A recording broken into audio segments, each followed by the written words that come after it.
Hello everyone, Spencer here, and today I'm just going to cover the changes coming to the channel structure for the DPS Numbers League. These changes are directed entirely at the higher space channels, Elites and Prime. They are being done in response to how the game has evolved and how power creep has pushed DPS to just insanely high levels compared to just a few years ago. Let's start with DPS Elites. Elites currently represents anybody over 150k in Infected Elite or Hive Elite. Moving forward, Elites will be bumped up to the current Prime requirements, which are 300k in Infected or Hive Elite. Elites is a channel I started a few years back just to provide an entry-level channel for people wanting to do elite-level content. With power creep being as is, I feel bumping it up will move it a bit past that entry-level point, but should still keep it lively and give people a new target to work towards that want to have reliable groups for elite content. 150k was a solid number, but having it move up to 300k helps filter people in that are more consistent and reliable for elite content, especially if you're wanting to do stuff like Core Fez. Having somebody that you know is able to do just a smidge more is going to make the run have a much higher chance of success, especially if you get something like the Bentham phase. The existing Elites channel will be deleted and replaced with a new channel under a different naming scheme to match the upcoming Prime changes that I'll be going over next. You will need to requalify for Elites, so run some Infected Elite or Hive Elite and just make sure to upload once you have over 300k in either. Now, moving on to Prime, there are going to be several changes coming to this channel. The first is that the current DPS Prime channel will be retired and replaced. The reason for this is simply that the owner and the admins for that channel no longer play the game, so I am stuck at an operator level and I don't have the ability to bring in new operators or admins, so you can see how that can be a bit of an issue.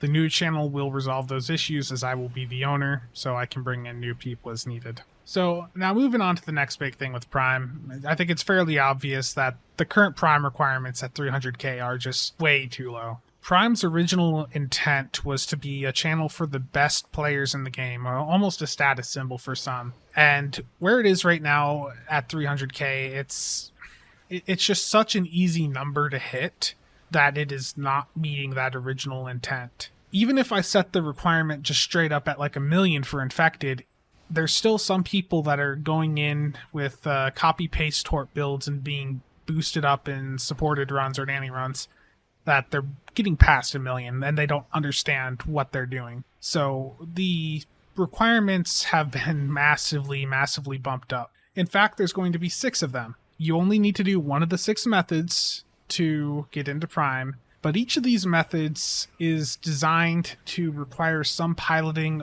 and mechanic skill to achieve.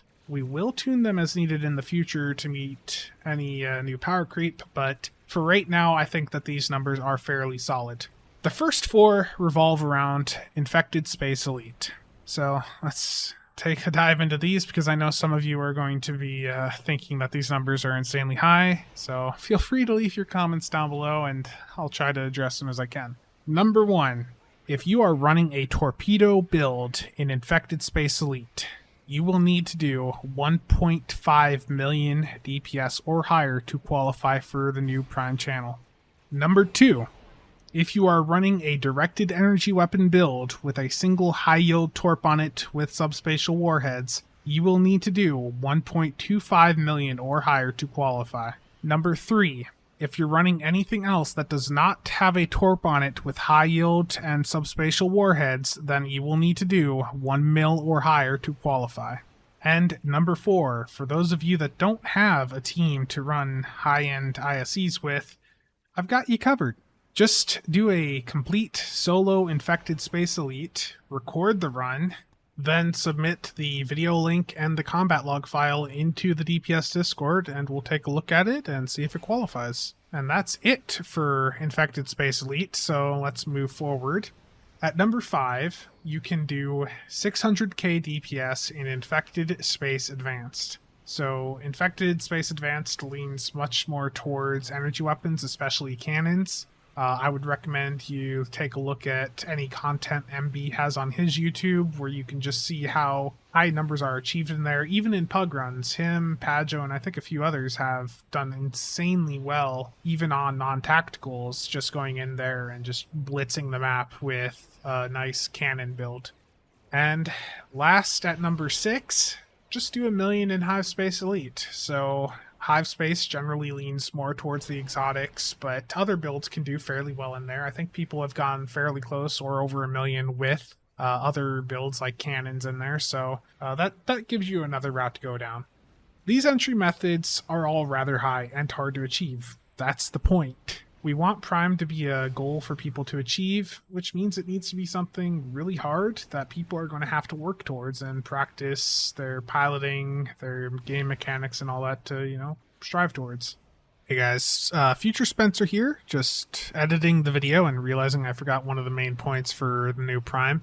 Any parse over 1 mil that gets uploaded needs to be a completed run for Infected Elite.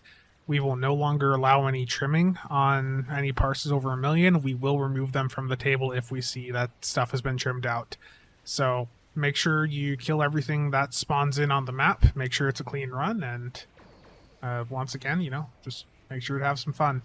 And just to restate, because I don't recall if I had mentioned this already, you only need to do one of those 6 methods to get in to Prime. You don't have to do all 6, just one. Finally, as an incentive to motivate people to try to go for these new Prime requirements, through the month of September, anyone who qualifies for Prime will have a shot at winning an Infinity Lockbox T6 ship pack. So that's right, if you meet any of these Prime requirements up through the end of September 2021, you will have a shot at an Infinity Lockbox ship of your choice. So have at it, have some fun, get some teams together, and, just enjoy the game. That's it for this video. Thank you all for stopping by, and stay tuned because I am working on some more content to release here over the next few weeks. Thanks, and see you guys next time.